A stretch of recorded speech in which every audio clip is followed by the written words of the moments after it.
Hello everyone, this is Fahdi, and I'd like to welcome you back to a continuation of this new apologetic series on the Divine Son of Man of the Book of Daniel. In the previous episodes, we demonstrated that from the Old Testament all the way to the New Testament, the Jews understood clearly that the Son of Man of Daniel in Daniel 7 verses 13 to 14 has to have been the awaited Messiah. And basically, just whether they accepted Jesus or not, that has been their understanding. And we showed that the high priest was outraged in Mark chapter 14, verses 60 to 64, when Jesus confirmed to him that he is that Son of Man of Daniel. In other words, they were expecting the Messiah, but as the king, the Davidic king, not someone who is, in their view, was going to be crucified, was going to die, was looking mediocre, was looking weak and meek according to their understanding, according to what they're observing.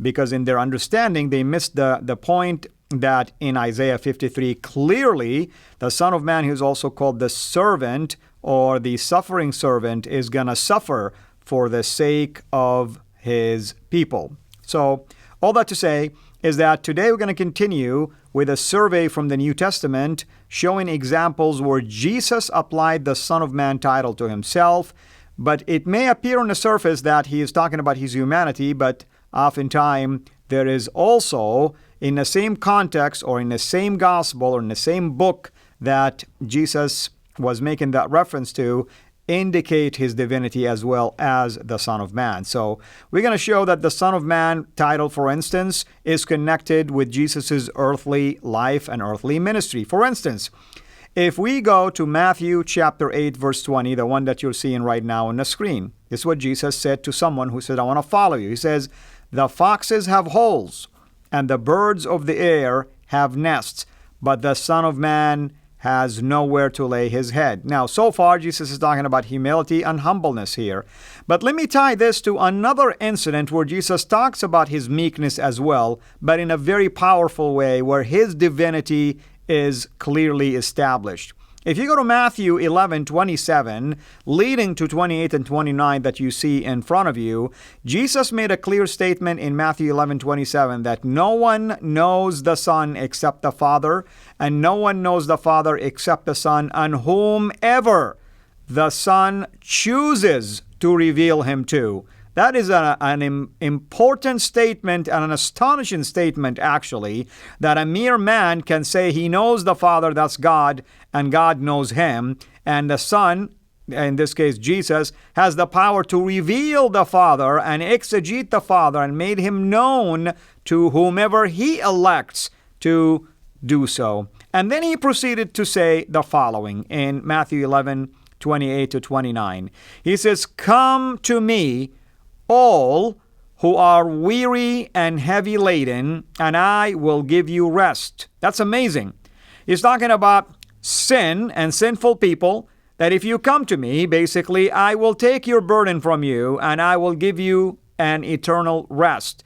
And on top of this, you don't have to worry about doing the law because I've already covered and fulfilled that. As a result, all you have to do is, the next clause, take my yoke upon you and learn from me. For I am, here we go, gentle and humble in heart, meek and humble in heart, and you will find rest for your souls. Does this sound like a Son of Man in the same book, basically? Does this sound like a Son of Man who is just a mere human person? Does this sound like a person, a prophet, that cannot really do anything to you? Or does this sound like a divine person who have the ability to remove your sin and give you eternal rest? That's basically the struggle here in the mind of our Muslim friends and others who deny this. And we ask them to wrestle with this. Look at Mark, for instance. In Mark chapter 2, verses 1 to 12, it talks about Jesus going to teach at a house. Many, believe that was the house of Peter in Capernaum. And crowds, of course, were everywhere. The house was filled up. Everybody wants to hear the teaching of Jesus, watch his miracles. And then a paralytic needed to come for healing, and his friends brought him basically on a stretcher. They couldn't find a way to enter through the door, so they removed basically parts of the roof and they lowered him. And it says that Jesus, seeing their faith, said to the paralytic, "Son, your sins are forgiven." Notice, this is Jesus. He's saying, "I have the power to forgive your sin." That's in Mark 2:5. Immediately, the Pharisees were troubled by this, and they said in their heart, "Who is this man that is blaspheming against God? For only God can forgive sins." Rightfully so. Only God can forgive sin. But if Jesus was just a mere man, he wouldn't have been able to do something like this. Then, in verse 10, it says, "But so that you may know that the Son of Man," this is Jesus is talking, "so that you may know that the Son of Man has authority on earth to forgive sins," he said to the paralytic. Jesus is saying, "I know what you're thinking." In fact, that's what it says. In his spirit, he knew what was going on in their mind, indicating that Jesus, the human in front of them, is omnipresent. He knew what all of them were thinking. Omniscient, omnipresent, he's everywhere, and omniscient knew what that was going on in their heart because they did not verbalize it, basically. And now he's going to prove that he's omnipotent. He says, just to prove to you that the Son of Man has authority on earth. What does that mean, on earth? Meaning, I have authority in heaven, God in heaven, to forgive sin. But now, as I came to earth, I still have the same authority.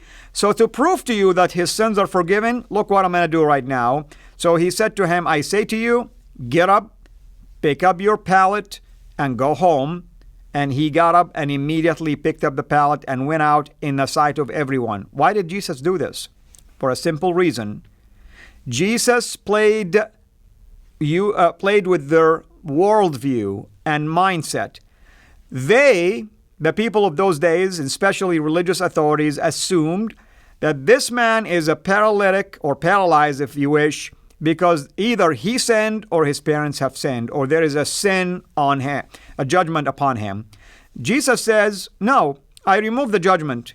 I forgave you." To prove to you that the judgment has been removed, he's going to start walking now back and being normal. And that's what Jesus did to prove that. But he said this statement so that you may know that the Son of Man have authority on earth to forgive sin. You see, the Son of Man figure, Jesus applied it to himself, indicate his divinity as well. Next time, we'll explore other passages to show you that Jesus always applied the Son of Man title to himself, not just to declare his humanity, but also his divinity. Thank you for watching, and God bless.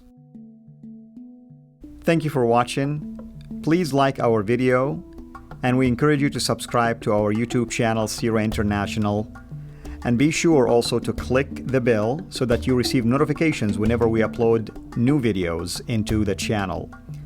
And finally, I like to prayerfully encourage you to become a patron through Patreon. Your giving is much needed and will enable us to produce more and more of videos like this so that we can publish them on a weekly basis. So thank you in advance.